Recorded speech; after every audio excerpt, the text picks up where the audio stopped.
students, welcome to Ospian Academy. আজি মই তোমালোকৰ ক্লাস 10ৰ ম্যাথমেটিক্সৰ যেটো নতুন কিতাপ আছে এই নতুন কিতাপটোৰ অনুশীলনী R2 বা ৰিভিজন 2ৰ আমি আটাইবোৰ কোৱেশ্চনছ কৰাই দিম কিন্তু ইয়াৰ আগতে আমি জানিব লাগিব যে এই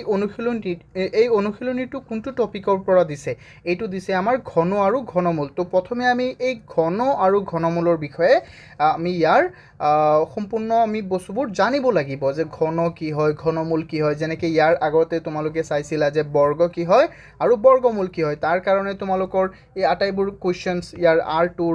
বহুত সহজ হৈ গৈছিল হয়নে নহয় কোৱা এই যে ইয়াৰ আগতে যিবোৰ আছিলে এই কোৱেশ্চনছবোৰ তো বহুত সহজ হৈ গৈছিল তো এতিয়া আমি চাম যে ঘন কি হয় ইয়াৰ আগতে ষ্টুডেন্টস আমি শিকিছিলো যে যদি কোনো সংখ্যাক ইয়াৰ আগতে বৰ্গৰ ক্ষেত্ৰত কেনেকৈ শিকিছিলো যে যদি কোনো সংখ্যা ধৰি লোৱা m তাক যদি তুমি nৰ বৰ্গ হিচাপে প্ৰকাশ কৰিব পাৰা তেতিয়াই তুমি mক এটা বৰ্গ সংখ্যা বুলি কবা হয়নে নহয় কোৱা ষ্টুডেন্টস তো m ধৰি লোৱা যিকোনো এটা সংখ্যা যদি ইয়াক আন এটা সংখ্যাৰ বৰ্গৰ ৰূপত প্ৰকাশ কৰিব পাৰা তেন্তে তাক তুমি বৰ্গ সংখ্যা বুলি কবা ঠিক একেদৰে ইয়াত চোৱাচোন এতিয়া চোৱা তুমি যদি কোনো এটা সংখ্যা কেনেকৈ কৈছে এবাৰ শুনা ঘন মানে কি হয় এইটো এবাৰ শুনা যে কোনো এটা সংখ্যাক সেই সংখ্যাটোৰে তিনিবাৰ পূৰণ কৰি পোৱা সংখ্যাটোক আমি সেই সংখ্যাটোৰ ঘন সেই সংখ্যাটোৰ কি বুলি কওঁ ঘন সংখ্যা বুলি কওঁ মানে চোৱা ধৰি লোৱা ইয়াত আমি ললো এটা সংখ্যা 2 এই 2ক যদি তুমি কি কৰা 2ৰ লগত যদি আৰু তিনিটা 2 তুমি কি কৰা পূৰণ কৰা তেতিয়া নতুন এটা সংখ্যা পাবা এটো হল কি 8 তো এই ক্ষেত্ৰত এই 8টোক আমি কি বুলি কম ঘন সংখ্যা বুলি কম ইয়াক আমি কি বুলি কম ঘন সংখ্যা ওকে ষ্টুডেন্টস বুজি পাইছানে ষ্টুডেন্টস কোৱা বহুত ইজি যেনেকৈ আমি বৰ্গৰ ক্ষেত্ৰত কেনেকুৱা আছিলে কোৱা যে 2ৰ লগত ধৰি লোৱা আৰু এটা 2 পূৰণ কৰিলা তো এইটো 2 স্কয়াৰ হৈ গ'ল বা ইয়াক আমি লিখিলো 4 তো 4 এটা কি হয় ঘন 4 এটা কি হয় বৰ্গ সংখ্যা এটো কি হয় বৰ্গ সংখ্যা আই হোপ তোমালোকে বস্তুবোৰ বুজি পাইছা হয় নহয় বৰ্গ সংখ্যা তো বৰ্গ সংখ্যাৰ বিষয়ে আমি আৰু কেইটামান বেসিক বস্তু আমি জানিম প্ৰথমে বেসিক কথা আমি জানিম যাতে আমাৰ অনুশীলনীটো বহুতেই সহজ হৈ যায় হয় ইয়াত সময় লাগিব চোৱা মোৰ এটা অনুশীলনী কৰাওতেই 2 ঘণ্টা লাগিল তো এইটোতো আৰু এনেকুৱা সময় লাগিব আমি লাহে লাহে চাম যাতে এটাও আমাৰ ডাউট থাকি না যায় কাৰণ এইটো চ্যাপ্টাৰ এই যে এই টপিকটো তোমালোকে এক্সাক্ট এটা টপিক তোমালোকে ক্লাস 8ৰ চ্যাপ্টাৰ 7ত পাইছিলা ম্যাথছৰ তো সেই কাৰণে হয়তো বহুতেই জানা এইবোৰ বস্তু যিসকলে নাজানা যিসকলৰ মনত নাই বস্তুবোৰ তো মই সেই সকলৰ কাৰণেহে এটো কৈ আছো চোৱা ইয়াত আকৌ কৈছে যে যদি a এটা যিকোনো সংখ্যা তাক যদি তুমি a into a অৰ্থাৎ a কিউব হিচাপে প্ৰকাশ a কিউব হিচাপে লিখা তাক a কিউবক এৰ ঘন বুলি কম a কিউবক কিহৰ ঘন বুলি কম এৰ ঘন বুলি কম যেনেকৈ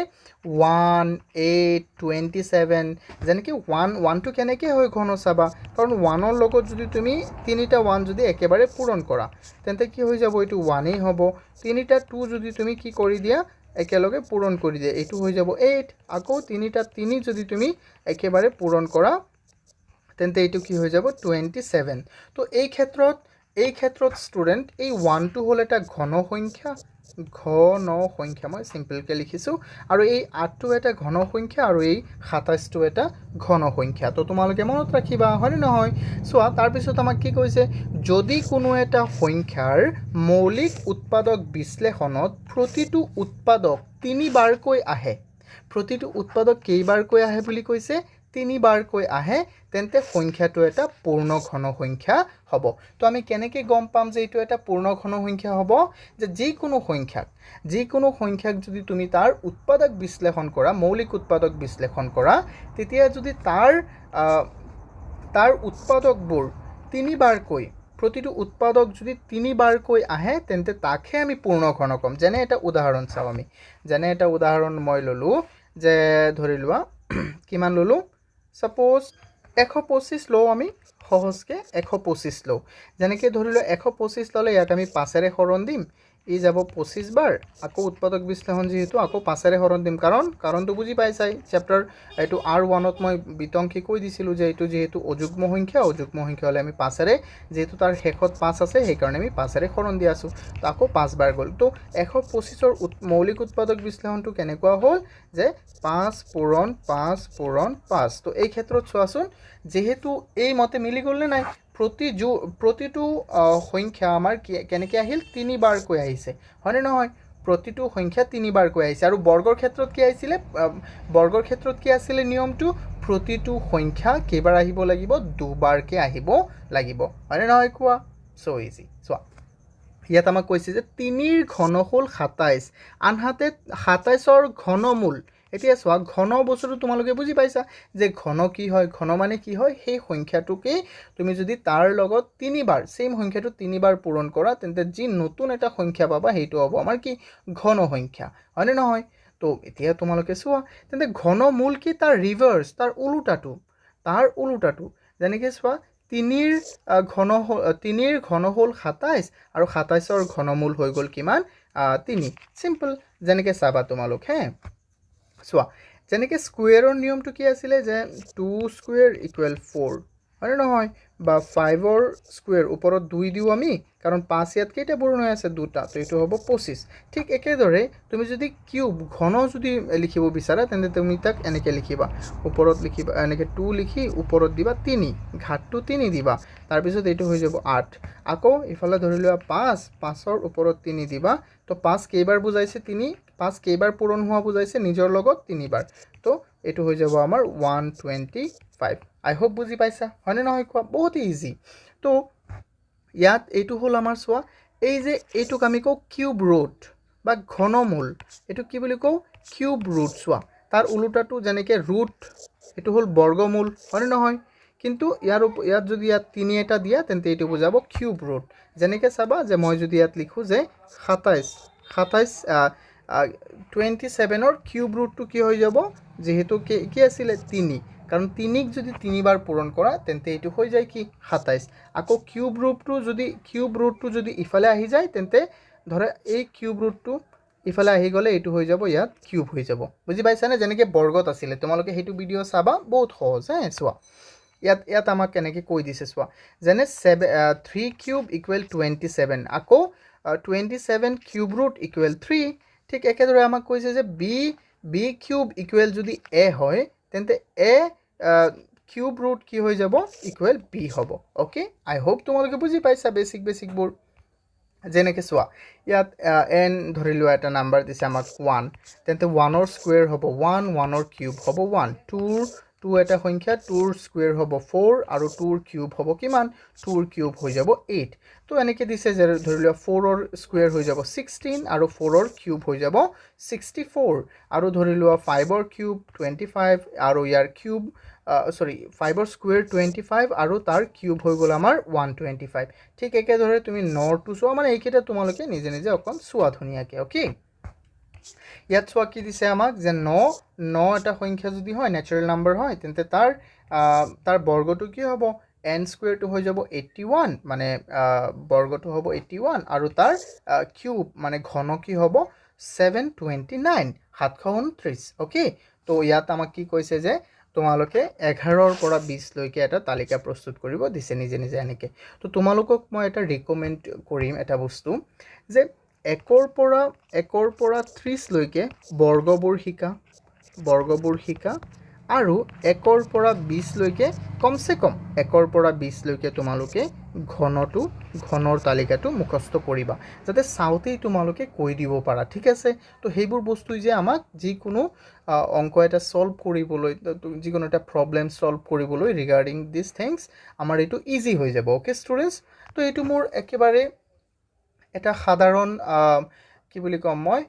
সাজেশন যে তোমালোকে প্লিজ এইটো 1ৰ পৰা 30 লৈকে এইটো বৰ্গটো শিকিবা আৰু 1ৰ পৰা 20 লৈকে আমাৰ এইটো ঘনটো শিকিবা ঠিক আছে তো এইটোই তোমালোকে বহুত হেল্প কৰিব তো নাও আই হোপ তোমালোকে বুজি পাইছা যে ঘন আৰু ঘনমূল এই টপিকটোৰ বিষয়ে হয়তো তোমালোকে ধুনীয়াকৈ বুজি পাইছা যদিও কিবা প্ৰবলেম হয় মোক নিশ্চয় জনাবা বুলি মই আশাবাদী হয়নে নহয় ষ্টুডেণ্টছ কোৱা জনাবানে নাই বাৰু নিশ্চয় জনাবা ওকে তো আমাৰ ইয়াত তোমালোকে আটাইবোৰ ভিডিঅ'জ পাই যাবা তো চোৱা এতিয়া আমি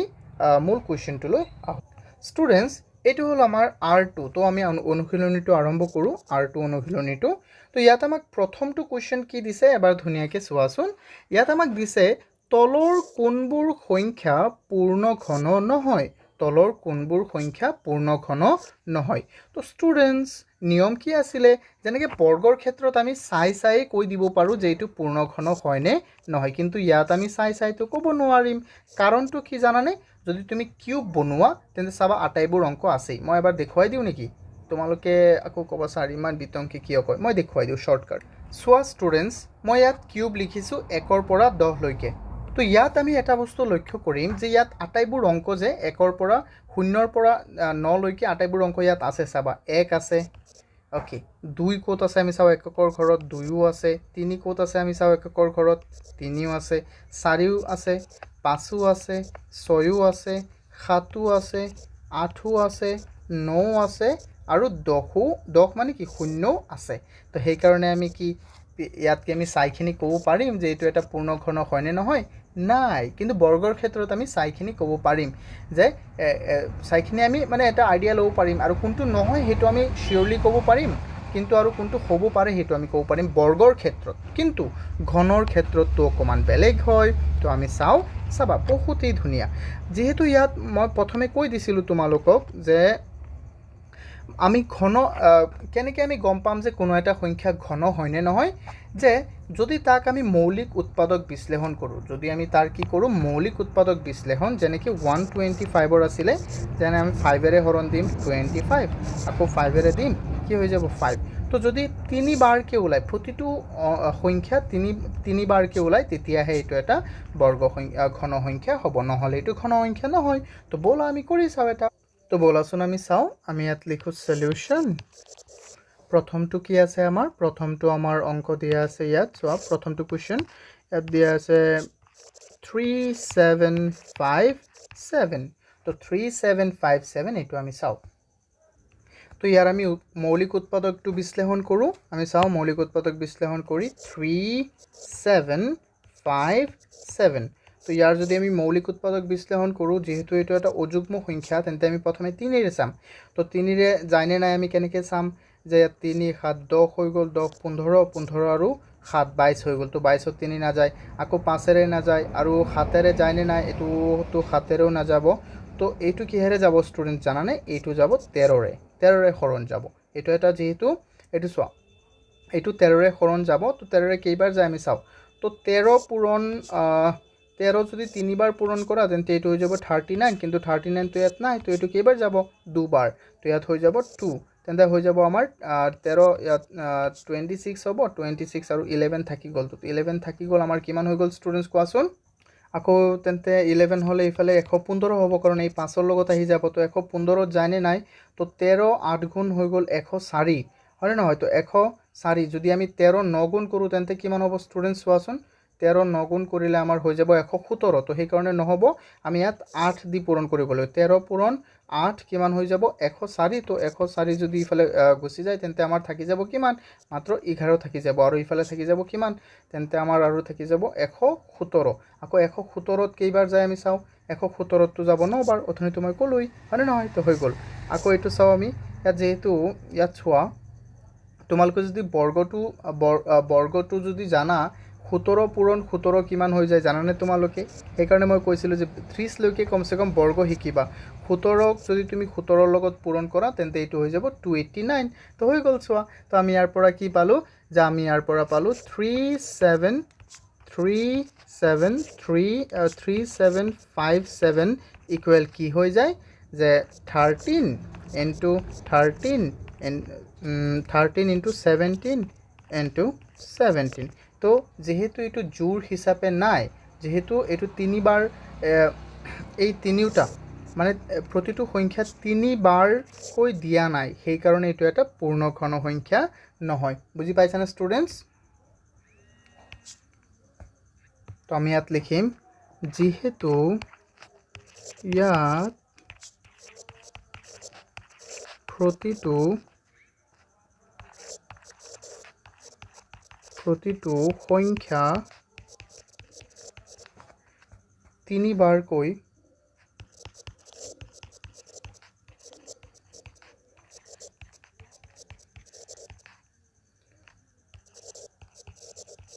থকা নাই সেয়ে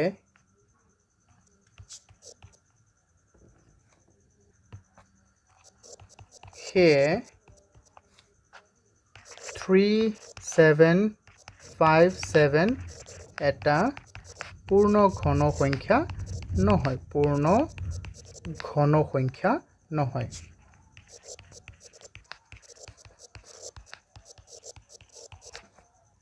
I hope তোমালোকে বুজি পাইছা হয়নে নহয় ইয়াত প্ৰতিটো সংখ্যা তিনিবাৰকে থাকিব লাগিব ধৰি লোৱা 17 থাকিব লাগিছিল তিনিবাৰকে আৰু 13 থাকিব লাগিছিল তিনিবাৰ থাকিব লাগিছিল তো সেই কাৰণে যেহেতু ইয়াত থাকা নাই তো সেই কাৰণে এটো নহয় সিম্পল I hope তোমালোকে বুজি পাইছা এটো হয়নে নহয় যদি বুজি পাইছা তেন্তে বহুতেই ভাল আৰু যদি বুজাত কিবা অসুবিধা আছে তেন্তে মোক নিশ্চয় জনাবা ঠিক আছে স্টুডেন্টস ওকে তো এতিয়া আমি চাও নেক্সট কোৱেশ্চনটো লৈ নেক্সট কোৱেশ্চনটো আমাৰ কি দিয়া আছে নেক্সট আমাক দিয়া আছে কিমান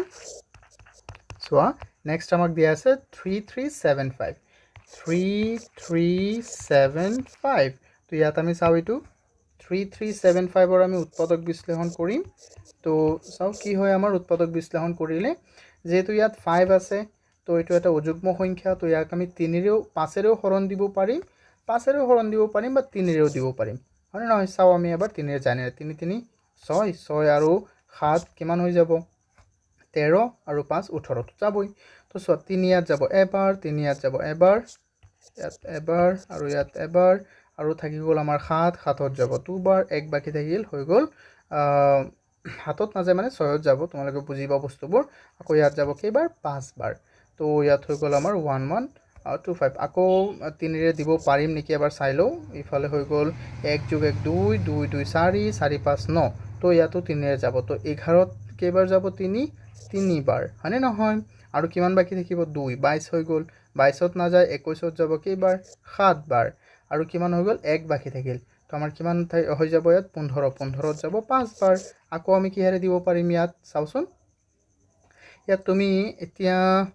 5 ৰে দিব পাৰিবা তো 5 ৰে তো নিশ্চয় দিব পাৰিবা 3 ৰে যায় নে নাই আমি চাইলো 3 10 15 আকৌ 3 ৰে যাব 3 3 ত যাব এবাৰ 7ত যাব দুবাৰ এক বাকি থাকিল ইয়াত যাব 15 বাৰ তো এতিয়া তো আমি নিশ্চয় জানো যে 5 ৰে দিব পাৰিম 5 ইয়াত যাব 25 বাৰ আকৌ 5 ইয়াত কেবাৰ হৰণ যাব 25ত 5 বাৰ তো ইয়াৰ পৰা আমি কি পাইছো চোৱা ইয়াত আমি পালো যে 3375 ইকুৱেল কি হৈ যায় 3 পূৰণ 3 into 3 into 5 into 5 into 5 যেহেতু ইয়াত কি আছে তিনিবাৰকৈ আছে আমি এনেকৈ লিখিম যে যেহেতু ইয়াত প্ৰতিটো উৎপাদক তিনিবাৰকৈ আছে হেয়ে এটো কি হ'ব এটা পূৰ্ণ ঘন সংখ্যা হ'ব বা তোমালোকে এনেকেও দিব পাৰা চোৱা মই মেথড দেখুৱাই দিছো যেহেতু ইয়াত 3 আছে 3টা তো 3 কিউব লিখা আকৌ 5 আছে কেইটা 3টা তো 5 কিউব লিখা আকৌ তোমালোকে জানা যে সূচকৰ বিধি অনুসৰি যেহেতু সূচকৰ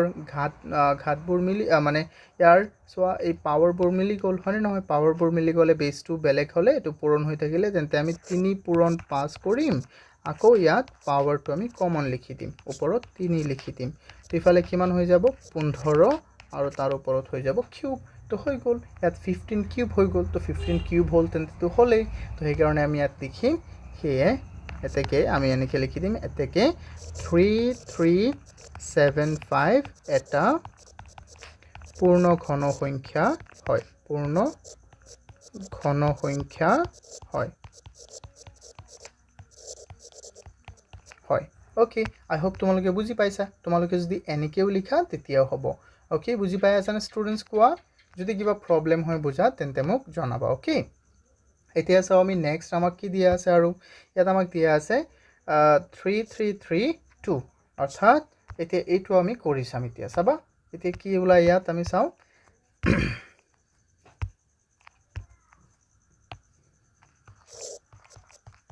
3 নম্বৰ 333 আৰু কি দিয়া আছে 2 তো ইয়াৰ আমি উৎপাদক বিশ্লেষণ কৰো প্ৰথমে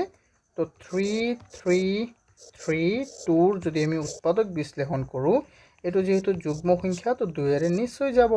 তো 2 যেহেতু যাব তেন্তে 2 3 যাব এবাৰ 1 বাকি থাকিব 13 13ত নাযায় 6 12ত যাব 6 বাৰ 1 বাকি থাকিল আকৌ 13 13ত নাযায় 12ত যাব 6 বাৰ আৰু কিমান হৈ যাব আকৌ 1 হৈ গ'ল 12 12ত কেইবাৰ যাব 6 বাৰ তো আকৌ এতিয়া আমি যেহেতু যুগ্ম তো 2 দিম হৰণ 16ত যাব 8 বাৰ ইয়াত যাব 3 বাৰ ইয়াত যাব 3 বাৰ আকৌ এতিয়াতো এটো যুগ্ম নহয় তো সেই কাৰণে আমি 3 দিব লাগিব 3 যায়নে নাই প্ৰথমে আমি চাই লও 3 বিভাজ্য হোৱাৰ নিয়মটো কি আছিল তাৰ আটাইবোৰ অংক যোগ কৰিবা তাৰ যোগফল যদি 3 বিভাজ্য হয় তেন্তে এটো 3 যাব তো 8 3 11 11 আৰু 3 14 না যায় 3 এটো 5 যাব নে বিলকুল না যায় তো 7 আছে 7 যায় নেকি আমি চাও 7 যদি ইয়াত দিয়া এবাৰ যাব এক বাকি থাকিল আকৌ এবাৰ ইয়াত থাকি যাব কিমান আমাৰ 63 যাব 7 যাব 7 কেইবাৰ যাব 8ত যাব এবাৰ আৰু এক বাকি থাকিল 13 13ত না যায় 13ত সম্পূৰ্ণ না যায় কিন্তু 7 1 গুণ 7 মানে এবাৰ যাব আকৌ তো আৰু কি বাকি থাকিল তেন্তে আমাৰ ইয়াত থাকি গল সোয়া 6 হয়নে নহয় 6 63 63 কেইবাৰ যাব 9 বাৰ তো আকৌ সোয়াচোন ইয়াত কি যায়নে নাই চাও আমি ইয়াত এটো 3 যায়নে নাই 3 না যায় কারণ এটো 11 হ'ব তাৰ যোগফল তো 7 যায় নেকি এবাৰ আমি চাও 7 11ত যাব কেইবাৰ এবাৰ যাব কিমান বাকি থাকিব 4 49 49ত যাব আকৌ 7 বাৰ তো হৈ গল তো ইয়াৰ পৰা আমি কি পালো যে 3 3 3 2 ইকুৱেল আমাৰ কি পালো যে 2 into 2 into 7 into 7 into 17 তো সেই কাৰণে যেহেতু ইয়াত এটো পূৰ্ণ ঘন মানে যেহেতু এটো প্ৰতিটো উৎপাদক 3 বাৰকে নাই হয়নে নহয় তো সেই কাৰণে এটো এটা পূৰ্ণ ঘন নহয় বুজি পাইছানে সো স্টুডেন্টস তো ইয়াত আমি লিখিলো যে যেহেতু ইয়াত প্ৰতিটো উৎপাদক 3 বাৰকৈ থকা নাই সেয়ে কি হৈ আছে আমাৰ এই 3332 এটা পূৰ্ণ ঘন সংখ্যা নহয় সিম্পল আই হোপ তোমালোকে বুজি পাইছা হয়নে নহয় সো ইয়াত যেনেকে সো প্ৰতিটো 3 বাৰকে আছে বা ইয়াক যদি আমি আকৌ প্ৰকাশ কৰিব বিচাৰো মই এটো তোমালোকে লিখিব নালাগে মই এনে দেখুৱাইছো এক ধৰণে লিখিলেই হ'ল যেহেতু সো ইয়াত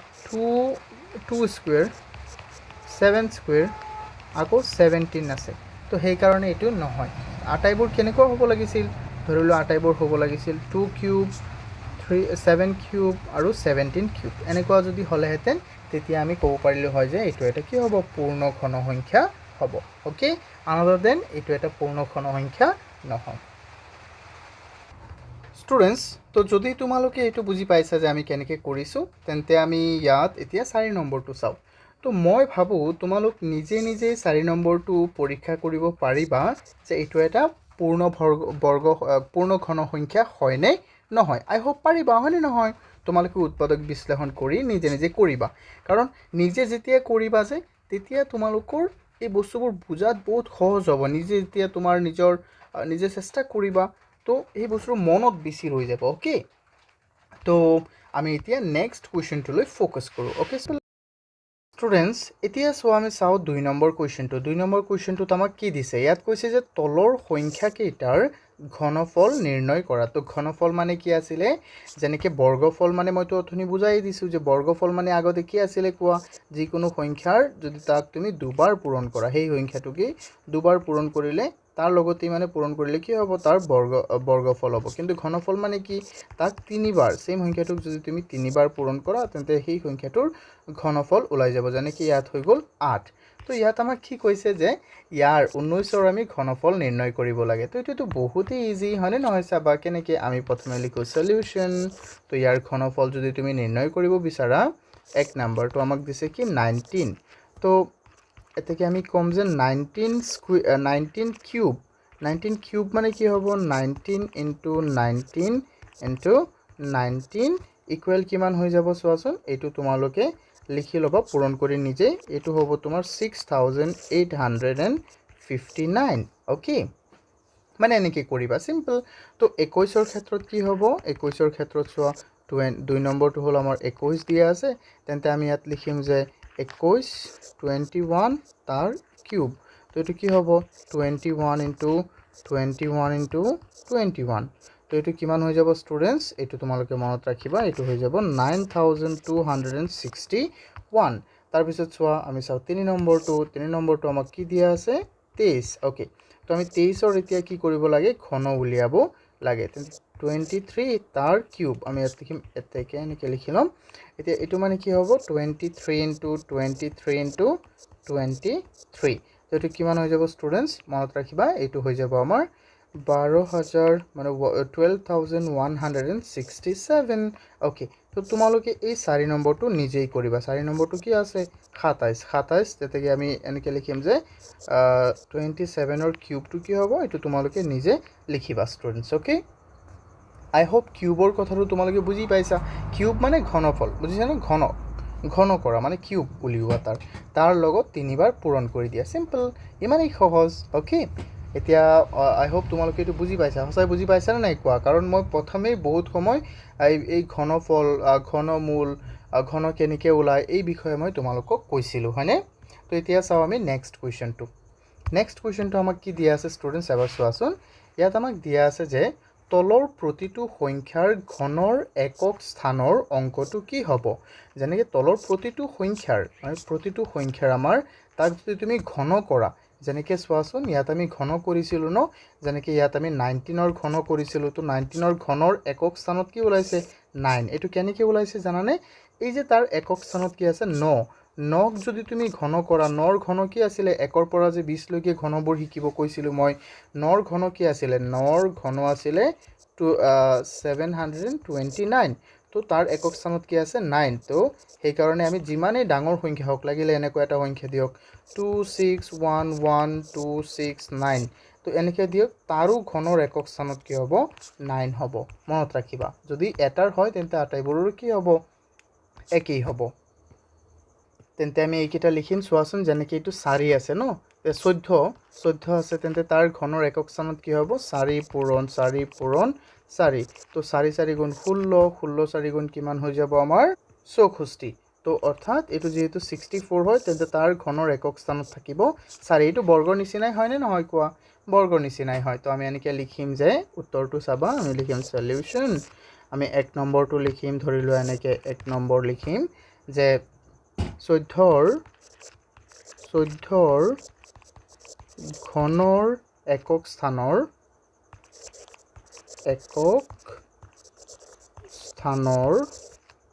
অংকটো হ'ব কিমান হ'ব কোৱা ইয়াৰ অংকটো হ'ব 4 সিম্পল এনেকৈ লিখি দিম তাৰপিছত চোৱা এতিয়া আমি এইটোতো কৰিলোঁ 1 নম্বৰটো হয়নে নহয় তাৰপিছত আমি 2 নম্বৰটো কৰিম চাবা 2 নম্বৰটো কৰিম তো 2 নম্বৰটোত কি হ'ব 2 নম্বৰ আমি চাওঁ এইটোত আছে 18 তো 8ৰ চোৱা 8ৰ ঘন কি আছিলে 8ৰ ঘন আছিলে আমাৰ 512 হয়নে নহয় 512 তো 512 যেহেতু তেন্তে তাৰ একক স্থানত কি বহিব তো আমি এনেকৈ লিখিম যে 18ৰ ঘনৰ একক স্থানৰ অংকটো হ'ব 2 যেহেতু 512 তেন্তে তাৰ একক স্থানত আছে কি 2 ঠিক একেদৰে আমি লিখিম যে 3 নম্বৰটোৰ ক্ষেত্ৰত আমি কেনেকৈ লিখিম যে 13ৰ ঘনৰ একক স্থানৰ অংকটো হ'ব কিমান হ'ব কোৱা যেহেতু ইয়াত আছে 3 আৰু আমি জানো যে 3ৰ ঘনৰ একক স্থানত কি থাকে 7 কাৰণ 27 তেন্তে ইয়াত হ'ব 7 সিম্পল ইমান সহজ হয় নহয় কোৱাচোন তাৰপিছত চাওঁ আমি 4 নম্বৰত আমাক কিমান দিয়া আছে তাত দিয়া আছে 7ৰ ঘনৰ একক স্থানত কি থাকে 7ৰ ঘন হ'ল 343 তেন্তে তাৰ একক স্থানত কি হ'ব 3 হ'ব তেন্তে ইয়াত আমি লিখিম যে 27ৰ ঘনৰ একক স্থানৰ অংকটো হ'ব কিমান হ'ব ষ্টুডেণ্টছ 3 হ'ব সিম্পল ষ্টুডেণ্টছ আই হোপ তোমালোকে এইকেইটা বুজি পাইছা হয়নে নহয় কোৱা জেনুইনলি তোমালোকে ক'বা কাৰণ মই বহুত লাহে পঢ়াওঁ ঠিক আছে তো তোমালোকে হয়তো এই আটাইবোৰ বস্তু বুজি পাইছা কাৰণ যদি তোমালোকে R1টো কমপ্লিটলি চাইছা তেন্তে তোমালোকে এইটো নিশ্চয় বুজি পাইছা হয়নে নহয় মই বিশ্বাস কৰিছোঁ যে তোমালোকে R1টো যদি ভালদৰে বুজিছা তেন্তে এইটো বুজি পাবা এইটো একেবাৰে বহুত সিমিলাৰটো নহয় মানে এই ধৰণৰে কুৱেশ্যন আছে তাত বুজি পাইছানে তো এতিয়া আমি চাম যে কুৱেশ্যন 4ত আমাক কি দিছে তলৰ সংখ্যাবোৰ পূৰ্ণঘন হ'বলৈ আটাইতকৈ সৰু কি সংখ্যাৰে পূৰণ কৰিব লাগিব চোৱা বহুতেই সিম্পল হয় আমাৰ কুৱেশ্যনটো যে পূৰ্ণ ঘন হ'বলৈ আটাইতকৈ সৰু আমি কি সংখ্যাৰে তাক পূৰণ কৰিব লাগিব বহুত ইজি চাবা এটা কথা মনত ৰাখিবা যে আমি যিকোনো ঘন সংখ্যা চাওঁ যেনেকৈ আমি চালোঁ যে 27ত কেনেকৈ হৈছে তাৰ মৌলিক উৎপাদক যদি আমি বিশ্লেষণ কৰোঁ তেন্তে তাত চাওঁ আমি যে প্ৰতিটো উৎপাদক 3 বাৰকৈ আছে তো তাৰ মূল কথাটো হ'ল যে তাৰ প্ৰতিটো উৎপাদক 3 বাৰকৈ থাকিব লাগিব সেম উৎপাদকবোৰ 3 বাৰকৈ থাকিব লাগিব যদি ইয়াত এটাও বেছি হৈ যায় ধৰি লোৱা 2 তেন্তে এইটো এটা কি নহ'ব এইটো এটা মৌলিক সংখ্যা এইটো এটা ঘন সংখ্যা নহ'ব পূৰ্ণ ঘন নহ'ব যদি ইয়াত ধৰি লোৱা এটা কম আছে তথাপিও নহ'ব বুজি পাইছানে ধৰি লোৱা ইয়াত আকৌ 2 এটা আছে কিন্তু ইয়াত আকৌ 4 ইয়াত ধৰি লোৱা 5 এটা এক্সট্ৰা আছে কিন্তু নহ'ব এই তিনিটা এই উৎপাদকযোৰ 3 বাৰ এই 3 আৰু 2 3 বাৰ কি আছে কিন্তু 5 এটা এক্সট্ৰা আছে তো নহ'ব বুজি পাইছানে তো আমি চাম হে চাবা বহুত ইজি তো প্ৰথম কথা হ'ল কি আমি এই প্ৰতিটো নাম্বাৰৰ আমি কি কৰিব লাগিব ষ্টুডেন্টস মৌলিক উৎপাদক বিশ্লেষণ কৰিব লাগিব তো এক নম্বৰটো আমাক কিমান দিয়া আছে 5 3 2 4 তেন্তে আমি প্ৰথমে ইহঁতক আমি কি কৰোঁ মৌলিক উৎপাদক বিশ্লেষণ কৰোঁ তোমালোকে ক্লাছ 8ত পাই আহিছিলা এইবোৰ বস্তু তো ইয়াৰ যদি আমি মৌলিক উৎপাদক বিশ্লেষণ কৰোঁ তেন্তে বাৰু আমি কি পাওঁ চাওঁচোন 5 3 2 4 তেন্তে কি হ'ব এইটো কোৱা ইয়াক যদি আমি 2ৰে হৰণ দিওঁ 5ত কেইবাৰ যাব দুবাৰ এক বাকি থাকিব 13ত যাব 13 হৈ যাব 12 তাত যাব 6 বাৰ এক বাকি থাকিব আকৌ 12 তাত যাব আকৌ 6 বাৰ আৰু ইয়াত যাব দুবাৰ আকৌ যদি আমি ইয়াক 2ৰে হৰণ দিওঁ কিমান হৈ যাব এবাৰ তিনিবাৰ আৰু এবাৰ তাৰপিছত চোৱা তোমালোকে যদি মনত ৰাখা মানে মই যে কৈছিলোঁ যে 1ৰ পৰা 20 লৈকে ঘনবোৰ শিকিবা তোমালোকে যদি এইটো মুখস্থ কৰিলাহেঁতেন তেন্তে ইয়াত 11ৰ কিউব হ'ল 111,331 তেন্তে এইটো যাব 121 বাৰ আকৌ 11ৰে এইটো কেইবাৰ যাব 11 বাৰ সিম্পল তো এতিয়া আমি কি কৰিম ষ্টুডেন্টস এইটো লিখিম এতিয়া হা এতেকে আমি ইয়াত কি পালো যে 5 3 2 4ৰ মৌলিক উৎপাদকবোৰ কি আছে আমাৰ যে 2 * 2 * 11 * 11 * 11 ওকে তো চোৱাচোন ইয়াত এইটো যদি ঘন সংখ্যা হ'ব হলহেঁতেন তেন্তে তাত 2 আৰু এটা থাকিলহেঁতেন হয়নে নহয় ইয়াত কেইটা 2 থাকিলহেঁতেন 3টা 11 কেইটা আছে 3টা আছে এইটো ঠিক আছে এইটো কমপ্লিট আছে এই পাৰ্টটো কিন্তু এই পাৰ্টটোত যে অকণ প্ৰব্লেম আছে ইয়াত আৰু এটা 2 থাকিব লাগিছিল তো আমি কি ক'ম যে তেন্তে যদি এই সংখ্যাটোৰ লগত আৰু এটা 2 আমি কি কৰোঁ পূৰণ কৰোঁ তেন্তে এইটো এটা কি হ'ব পূৰ্ণ ঘন সংখ্যা হ'ব ওকে তেন্তে আমি কি কৰিম এতিয়া আমি কি লিখিম ইয়াত যে আমি এইফালেও 2 পূৰণ কৰিম তেন্তে এইফালেও যদি 2 পূৰণ কৰোঁ তেন্তে আমি এইফালেও 2 পূৰণ কৰিম ঠিক আছে যে আমি এনেকৈ লিখি দিম যে 5 3 2 4 ইয়াৰ লগত মই 2 পূৰণ কৰিম আকৌ ইফালে 2 পূৰণ কৰিম ইফালে তেন্তে কেইটা হ'ব দুটা কাৰণ এইফালে যদি তুমি এটা বস্তু পূৰণ কৰা আৰু এইফালে কৰিব লাগিব যে R1ত হ'বলৈ তোমালোকে শিকি আহিছা মনত আছে নে নাই কোৱা তাৰপিছত এইফালে লিখি দিম আমি 11 *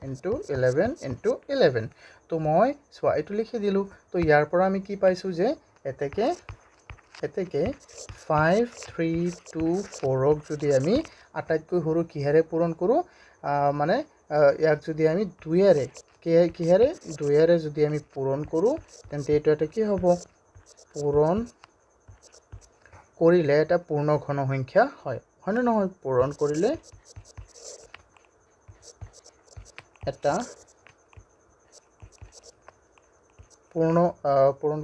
পূৰ্ণ ঘন সংখ্যা হ'ব পূৰ্ণ ঘন সংখ্যা হ'ব ওকে আই হোপ তোমালোকে এইখিনি বুজি পাইছা হয়নে নহয় কোৱা মই এইটো কপি কৰি ৰাখি দিওঁ যাতে মই বাৰে এইটো সেম চাই লিখিব পাৰোঁ ওকে আই হোপ তোমালোকে বুজি পাইছা বস্তুবোৰ হয়নে নহয় কোৱা চোৱা এতিয়া আমি এই সেম মেথডটো ব্যৱহাৰ কৰি আমি ইয়াৰ কাৰণেও কৰিব পাৰিম হয়নে নহয় কোৱা সো লেটস ডু ইট এতিয়া হ'ল আমাৰ 3087 তেতিয়া চাওঁ আমি 2 নম্বৰ আমাক কিমান দিয়া আছে 3087 তেতিয়া কেনেকৈ কৰিম আমি এইটো কোৱাচোন যেতিয়া নেকি আমি এই 3087ক আমি কি কৰিম হৰণ দিম কিহেৰে হৰণ দিম যেহেতু এইটো এটা অযুগ্ম সংখ্যা তো সেইকাৰণে ইয়াক আমি 3ৰে হৰণ দিবলৈ চেষ্টা কৰিম তে 3ৰে যায়নে নাই 3 ইয়াত যাবনে নাই ইফালে 10 আৰু 8 18 18 3 হৰণ যাব তেন্তে 3 3 যাব এবাৰ 0 যাব 0 বাৰ 8 যাব দুবাৰ আৰু 2 বাকি থাকিল 27 যাব 9 বাৰ আকৌ আমি ইফালে আকৌ 3 ৰে দিব লাগিব হয়তো কাৰণ এটো এটা কি অযুগ্ম সংখ্যা তো আকৌ তুমি 3 ৰে দিয়া জানি না আকৌ চাইলো 11 12 12 যাব হয় তো 10 যাব 3 বাৰ 1 বাকি থাকিল 12 12 যাব কেইবাৰ 4 বাৰ আৰু 3 যাব 3 বাৰ আৰু আমি জানো যে এটো হল 7 ৰ কিউব 343 তেন্তে এটো যাব 49 আকৌ 7 কেইবাৰ যাব 7 বাৰ তেন্তে ইয়াৰ পৰা আমি কি পালো ষ্টুডেন্টস কোৱাচোন তেন্তে আমি ইয়াৰ পৰা পালো যে ধুনিয়াকে চোৱা তেন্তে আমি ইয়াৰ পৰা পালো যে এই যে 3087 এটো মানে কি হয় 3 into 3 into 7 and 7 and 7 তো এতিয়া আমি কি কৰিম যেহেতু ইয়াত 3 এটা কম হৈ আছে তাৰ লগত পূৰণ কৰিব লাগে আৰু নহয় তো এতিয়া আমি এই দুই পক্ষত আমি কি কৰি দিম 3 পূৰণ কৰি দিম মানে এই নাম্বাৰটোৰ সৈতে 3 পূৰণ কৰিব লাগিব বা ইয়াত তুমি 3টা বনাব লাগিব 3 তো আমি কি কৰিম যে এই 3087 ৰ লগত মই এটা 3 পূৰণ কৰিম তো এতিয়া সেই কাৰণে মই এই ইয়াতো এটা 3 পূৰণ কৰিব লাগিব চাবা 7 into 7 তো এতিয়া কি হ'ব এটাকে আমি কম যে চাবা হ্যাঁ মই এটাটো কি কৰি দিম কপি কৰি দিম পেস্ট কৰি দিলো মই আগৰটো তো মই ইয়াৰ পৰা কি পালো যে এটাকে এই সংখ্যাটো এটাকে 30 চোৱা 3087 ক কিহেৰে পূৰণ কৰিব লাগিব 3 ৰে পূৰণ কৰিলে এটা পূৰ্ণঘন সংখ্যা হ'ব হয়নে নহয় কোৱা ষ্টুডেন্টস এটো 3 ৰে পূৰণ কৰিলে এটা পূৰ্ণঘন সংখ্যা হ'ব আই হোপ তোমালোকে বুজি পাইছা হয়নে নহয় কোৱা ইয়াতটো নুবুজাৰ কোনো নাই মই জনামতে ইয়াত নুবুজাৰ কোনো নাই হয়নে নহয় কোৱা এতিয়া আমি চাও 3 নম্বৰটো এইকেইটা মই অকমান সৰু কৰি দিও যেহেতু এটো বহুত আমাৰ জায়গা কম আছে ইয়াত তো মই অকমান ইয়াক সৰু কৰি দিম অকমান নহয় গোটেইটো সৰু কৰিব লাগিব চোৱা মই ফলে সৰু কৰি ইয়াত থৈ দিছো তোমালোকে স্ক্ৰিনশ্বট মাৰি লবা ঠিক আছে স্ক্রিনশট মারার দরকারই নাই সব বুঝি পাবা তোমালোকে একো টেনশন নাই মই জানো তো এতিয়া চাও আমি 3 নম্বৰটো 3 নম্বৰ আমাক কি দিয়া আছে 3 নম্বৰ আমাক দিয়া আছে 3125 তো 3125 ইয়াৰ আমি মৌলিক উৎপাদক বিশ্লেষণ কৰিম 3125 ওকে তো ইয়াৰ যদি মৌলিক উৎপাদক বিশ্লেষণ কৰো 5 এৰে দিম যেহেতু লাষ্টত 5 আছে তো 5 30 যাব 6 বাৰ 1 বাকি থাকিব 12 12 যাব 2 বাৰ আৰু 2 বাকি থাকিব 25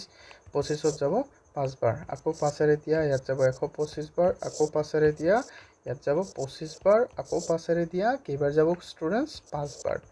আকৌ 5 এৰে দিয়া কেইবাৰ যাব 5 বাৰ তো ইয়াত 5 কেইটা হৈ আছে 6টা সৰি 5টা কিন্তু ইয়াৰ পৰা আমি কি পালো যে থেকে আমি ইয়াৰ পৰা পালো যে 3125 এটো কি হয় 3125 মানে হৈ গল আমাৰ 5 into 5 into 5 into 5 into 5 তো ইয়াত 5 কেইবাৰ কেনেকৈ থাকিব লাগিছিল উৎপাদকবোৰ 3 বাৰ কৈতো প্ৰথমটো 3 বাৰ হ'ল তাৰ পিছত ইয়াত আৰু এটা 5 থাকিব লাগিছিল কিন্তু ইয়াত আছে জানো নাই তো আমি এটা তাৰ লগত 5 পূৰণ কৰিব লাগিব তো আমি এই কাৰণে লিখিম এতিয়া আমি এই যে যদি ইয়াত আমি এটা বস্তু এক্সট্ৰা পূৰণ কৰো যেহেতু এটো এটা ইকুয়েশন বা এটো এটা সমান এটো কি সমান চিহ্ন আছে ন মাজত তো সেই কাৰণে ইফালে যদি মই +1 কৰো তেন্তে ইয়াতো আমি +1 কৰিব লাগিব এটো সেকশনত তো জি কৰো ইফালে সেইফালে এটো কৰিব লাগিব তো আমি ইফালে কি কৰিম 5 পূৰণ কৰিম তো মই দুই পক্ষত 5 পূৰণ কৰিলো এতিয়া 5 ইয়াত কেইটা হৈ যাব 6টা চাবা 5 ইয়াত কেইটা হৈ গল 6টা হৈ গল চোৱাচোন হলে নাই কোৱা তো আমি ইয়াৰ পৰা কি ক'ব পাৰিম যে আমি ইয়াৰ পৰা ক'ব পাৰিম যে চোৱা আমি ইয়াত লিখি দিম এনেকে ধুনিয়াকে এতেকে এই যে সংখ্যাটোক কোনটো সংখ্যা 3125 ক কিহেৰে আমি হৰণ কৰিব লাগিব যেহেতু ইয়াত কিহেৰে পূৰণ কৰিব লাগিব 5 এৰে আমি পূৰণ কৰিলে এটো এটা পূৰ্ণঘন সংখ্যা হ'ব আৰু হয়তো তোমালোকে নিশ্চয় এটো নিজেই পাৰিবা তো মই এটো তোমালোকক নিজে কৰিব দিছো ওকে নিজে কৰিবা বেছি বস্তু এটা কোৱেশ্চন কমসে কম নিজে কৰিবা আৰু বাকিবোৰ মই নিজেই কৰাই দিম ঠিক আছে তোমালোকে জাস্ট টেনশন নলবা ওকে टेंशन नहीं लेने का स्टूडेंट्स है ना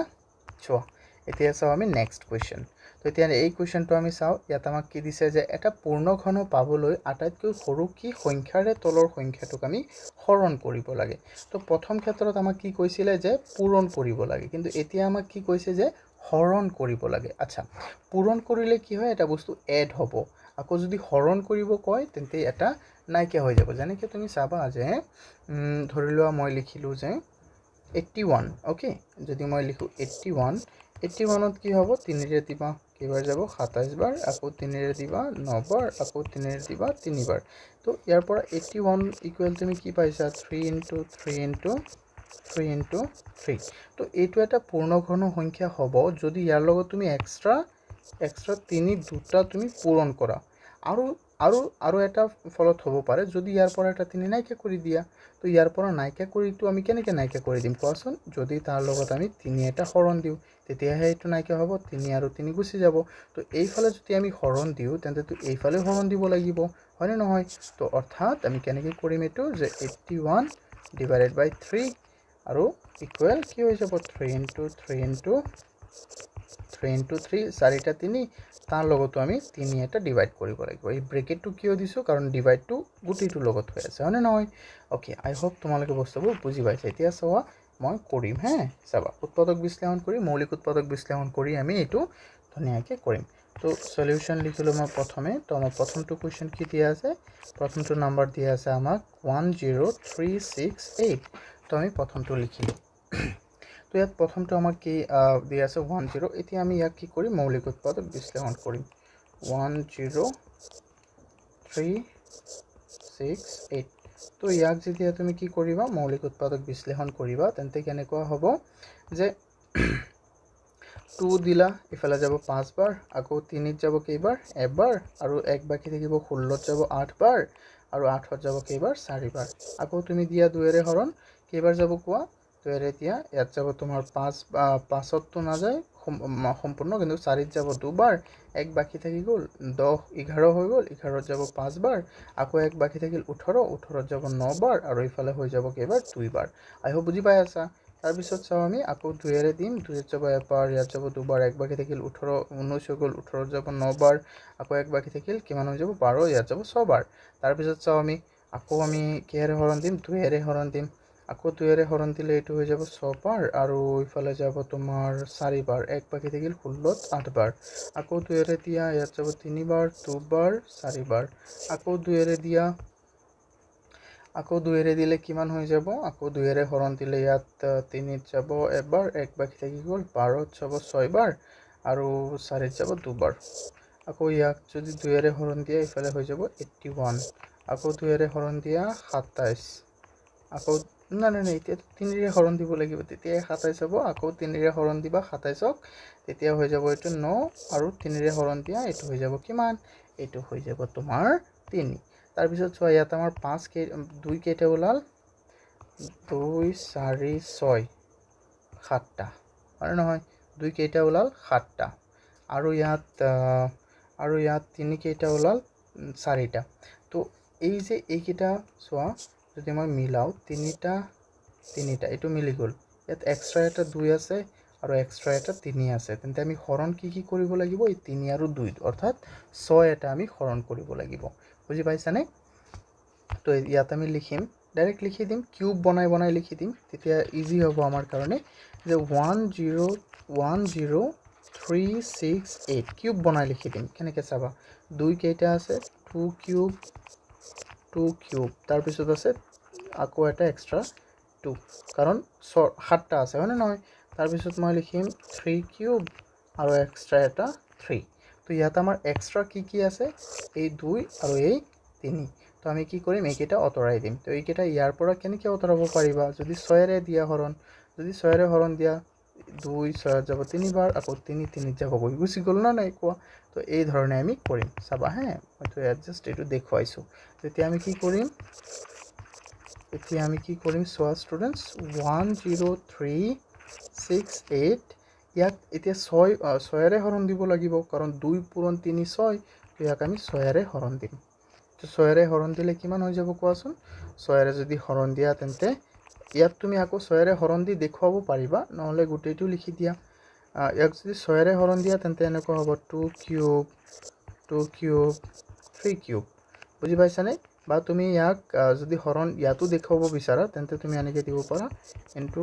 3 আকৌ ব্ৰেকেট দিখিনি 6 দি দিয়া কথা একেই বস্তু বুজি পাইছানে যদি তুমি 2 আৰু 3 টো মেনশ্যন কৰিব বিচাৰা তেন্তে এইফালেও তুমি মেনশ্যন কৰিব পাৰিবা কিন্তু এইফালেও তুমি হৰণটো দেখুৱাব লাগিব আৰু যদি নিলিখা তেন্তে ইমানটো লিখিলেই হ'ব ইয়াত কোনো ব্ৰেকেটো দিয়াৰ প্ৰয়োজন নাই বুজি পাইছানে এনেকৈ হৈ যাব সিম্পল ওকে তো আমি এতিয়া লিখি দিম সো ষ্টুডেন্টস মই এতিয়া ইয়াত লিখিছোঁ যে যদি আমি এই 10368ক 6ৰে হৰণ কৰোঁ তেন্তে এইটো এটা কি হ'ব পূৰ্ণ ঘন সংখ্যা হ'ব একেই বস্তু হয়নে নহয় কোৱা তাত আছিলে পূৰণ ইয়াত আহি গ'ল কি হৰণ ইমানেই সহজ চোৱা তাৰপিছত আমি চাম যে নেক্সট কুৱেশ্যনটো আমাক কি দিয়া আছে 2 নম্বৰ চোৱাচোন 2187 কিমান দিয়া আছে 87 তো ইয়াক এতিয়া আমি বনাম তো 2187 যদি তুমি কি কৰা মৌলিক উৎপাদক বিশ্লেষণ কৰা তেন্তে কি হ'ব আমি চাওঁ 2187 আমি যদি ইয়াকটো 3ৰে হৰণ দিব লাগিব কাৰণ এইটো 7 আছে আৰু তাৰ অংকবোৰৰ যোগফল কি হয় 18 হয় তো 18 3 যাবই তো 21 যাব 7 বাৰ 8 যাব 2 বাৰ 2 বাকি থাকিল আকৌ ইয়াত যাব 9 বাৰ 27 আকৌ ইয়াত যাব 3 কেইবাৰ যাব কোৱাচোন 3 ইয়াত যাব তোমাৰ 3 7 যাব কেইবাৰ 2 বাৰ 1 বাকি থাকিল 12 যাব 4 বাৰ আকৌ ইয়াত 3 বাৰ আৰু কি হৈ যাব ষ্টুডেন্টস কোৱা ইয়াত আকৌ 3ৰে দিয়া 24 যাব কেইবাৰ কোৱাচোন 8 বাৰ আৰু ইয়াত যাব এবাৰ আকৌ 3ৰে দিয়া 27 আকৌ 3ৰে দিয়া 9 আকৌ 3ৰে দিয়া 3 বাৰ তো 3 কেইটা হ'ল 3 বাৰ কেইবাৰ 7টা হ'ল তো ইয়াত আমি লিখিব পাৰিম গতিকে 2187 ইকুৱেল কি হৈ গ'ল 3 cube into 3 cube into extra আৰু এটা 3 তো আমি ইয়াৰ পৰা কি এলিমিনেট কৰিব লাগে কি নাইকিয়া কৰিব লাগে তেতিয়া এইটো পূৰ্ণ ঘন হ'ব ইয়াত আমি 3 এটা নাইকিয়া কৰিব লাগে তো 3টো আমি কেনেকৈ নাইকিয়া কৰিব পাৰিম ইয়াত যদি 3 হৰণ দিওঁ এইটোতো মই আগতে কৈছোঁই তো ইয়াত হৰণ দিয়াৰ লগে লগে আমি ইয়াতো হৰণ দিব লাগিব হয়নে নহয় কোৱা চ' এতিয়া আমি কি লিখিম এতিয়া the 2187 divided by 3 equal 3 cube into 3 cube into এটা 3 যদি ইয়াত দিয়া তেন্তে ব্ৰেকেট দিখিনি ইয়াত এটা হৰণ 3 দিব লাগিব আৰু যদি তুমি নিদিয়া তেতিয়াও হ'ব বুজি পাইছানে যদি এইটো ইয়াত নিদিয়া তেন্তে ইয়াত 3টো দিয়াৰ দৰকাৰ নাই বুজি পাইছানে সো সিম্পলিকে মই তোমালোকক ইজি ৱেত কৈ আছোঁ বুজি পাইছানে নাই যদি তোমালোকে কোৱা যে ছাৰ আপুনি দি দিয়ক তেতিয়া মই দি দিম কি প্ৰব্লেম আছে এইটো মই দি দিলোঁ আই হোপ দিব নালাগে ন তোমালোকে ইয়াতেই বুজি পাবা ক্লাছ 10ত পঢ়া ইমানটোতো বুজি পাবাই নিশ্চয় মই ভাবোঁ তো চোৱা নিশ্চয় বুজি পাবা তোমালোক টেলেণ্টেড মই জানো এইটো বিষয়ে অ'কে তো মই ইয়াত এইটো পেষ্ট কৰি দিম মই লেখোৱা মানুহ তো মই এইটো পেষ্ট কৰি দিলোঁ তো মই ইয়াত লিখি দিম আৰু যে এতেকে 2187ক আমি যদি 3ৰে হৰণ কৰোঁ তেতিয়া কি পাম আমি যদি আমি আটাইতকৈ সৰু 3ৰে হৰণ কৰোঁ তেতিয়া এইটো এটা পূৰ্ণ ঘন হিচাপে আমি পাম হয়নে নহয় কোৱা বুজি পাইছানে নাই কোৱা তো এতিয়া চাওঁ আমি আমাৰ 3 নম্বৰটো কি আছে আমাক 5000 তো 5000টো আমি চাওঁ ষ্টুডেণ্টছ মই এইটো কি কৰোঁ অকণ সৰু কৰি দিওঁ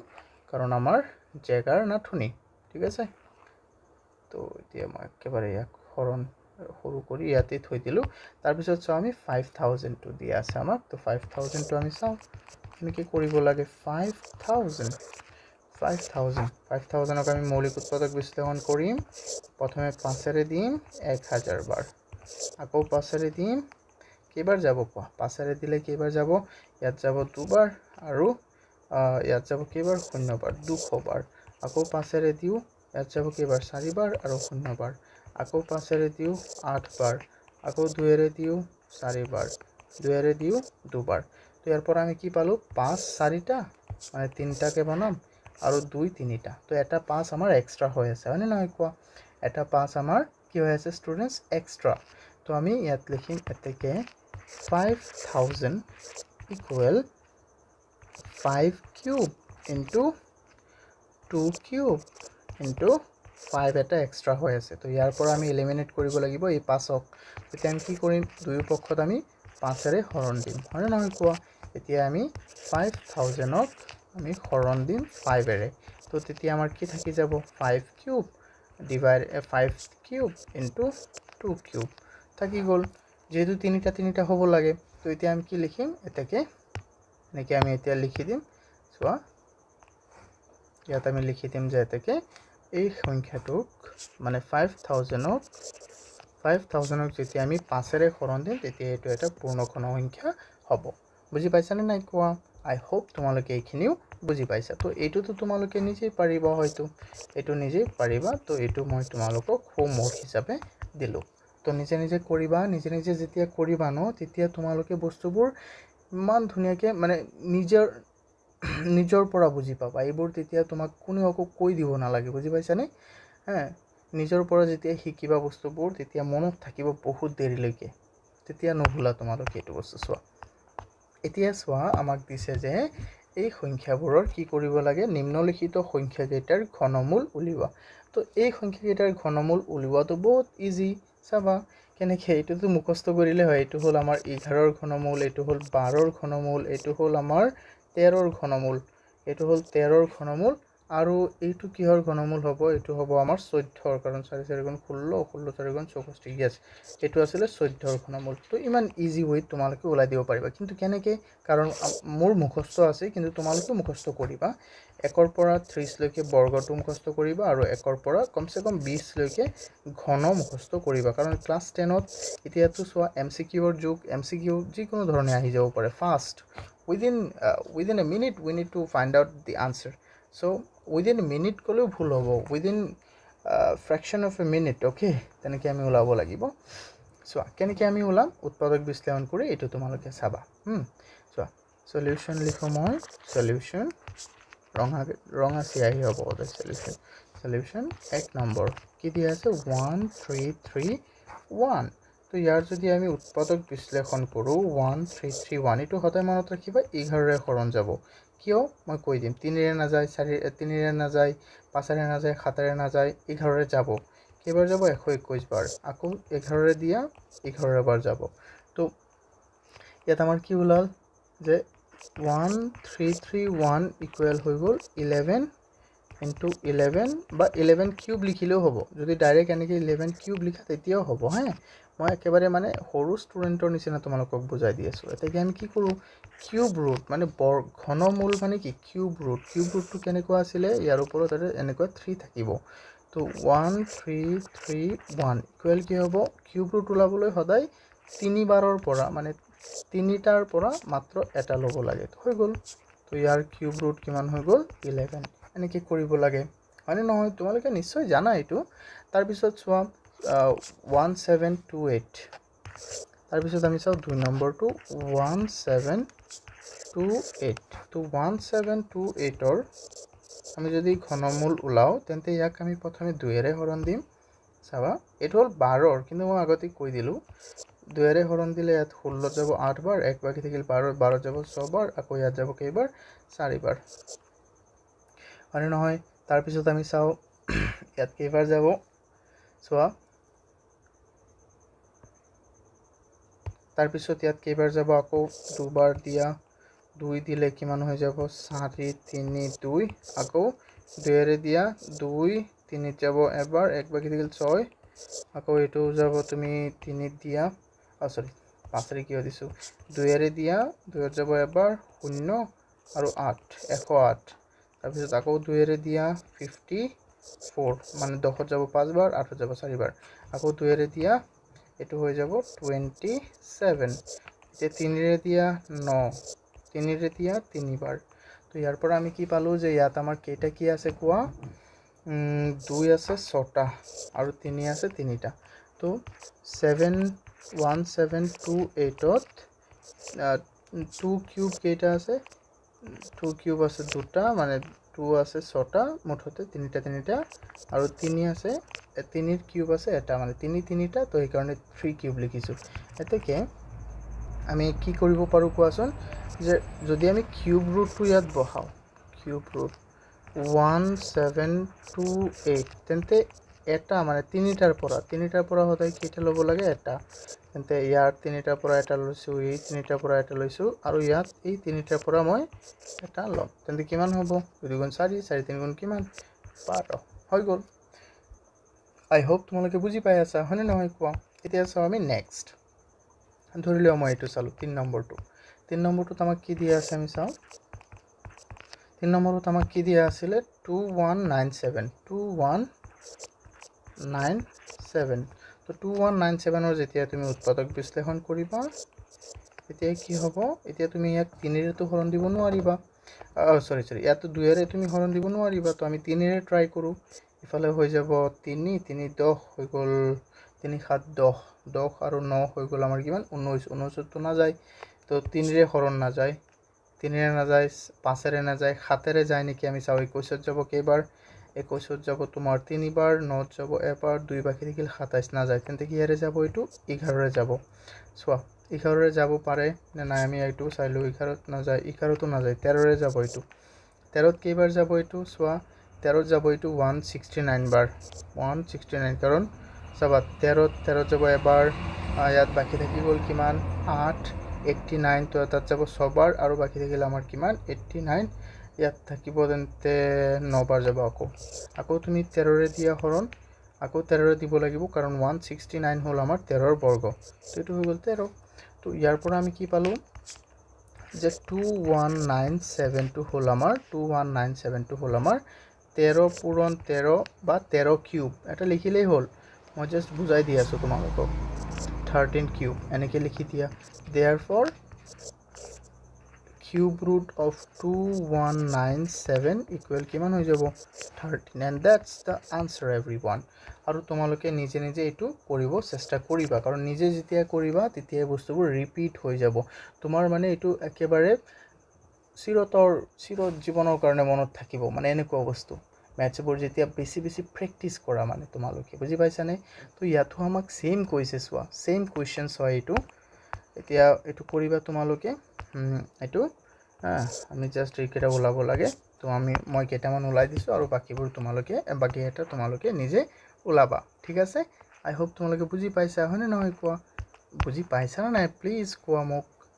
বুজি পাইছা হয়নে কমেন্ট কৰি কবা হে যেতিয়া নেকি কমেন্ট কৰি কবা then I'll feel good okay please তো তাৰ পিছত চাও আমি নেক্সট কোৱেশ্চন এটা আমাক কৈছে যে প্ৰতিটো প্ৰশ্নৰ কাৰণে চাৰিটাকৈ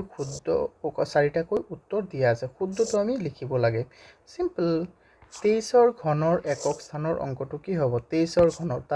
তাত আছে 3 তেন্তে 3 ৰ ঘনত কি হয় 7 তেন্তে 23 ৰ ঘনৰো 7 হ'ব সিম্পল তলৰ কোনটো পূৰ্ণ ঘন আমি জানো যে 3432 হল 7 ৰ কিউব তেন্তে এইটো হ'ব আমাৰ পূৰ্ণ ঘন তেন্তে আনসাৰ 3 আৰু ইয়াত হল আনসাৰ 2 মই এনেকে দিম আনসাৰবোৰ তাৰ পিছত চোৱা √1000 ৰ মান কিমান √1000 ৰ মান কিমান হ'ব সিম্পল 10 কাৰণ 10 ৰ বৰ্গ হল 1000 তেন্তে 1000 ৰ বৰ্গমূল কি হ'ব 10 উল্টা আছিল নাই যদি m চোৱা যদি m n ৰ ঘনমূল হয় যদি m টো n ৰ ঘনমূল হয় তেন্তে n ৰ মান কি হ'ব n ৰ যদি ঘনমূল হয় তেন্তে n ৰ মানটো আমাৰ কি হ'ব ষ্টুডেন্টস তোমালোকে এতিয়া নিজে এটো কব পাৰিবা আই হোপ চোৱা তেতিয়া এটো কি হ'ব যেহেতু কৈছে যে m টো কাৰ ঘনমূল m টো কৈছে n ৰ ঘনমূল কোৱাৰ লগে লগে এনেকৈ আহিব তেন্তে n ৰ মানটো কি হ'ব যেতিয়া নেকি তুমি ইয়াৰ মানটো উলাব বিচাৰিবা এই ঘনমূলটো ইফালে গুচি যাব আৰু ঘনমূল যদি ইফালে গুচি যায় তেন্তে ইফালে গৈখিনি কি হৈ যাব কিউব তেন্তে n ৰ মানটো কি হ'ব m কিউব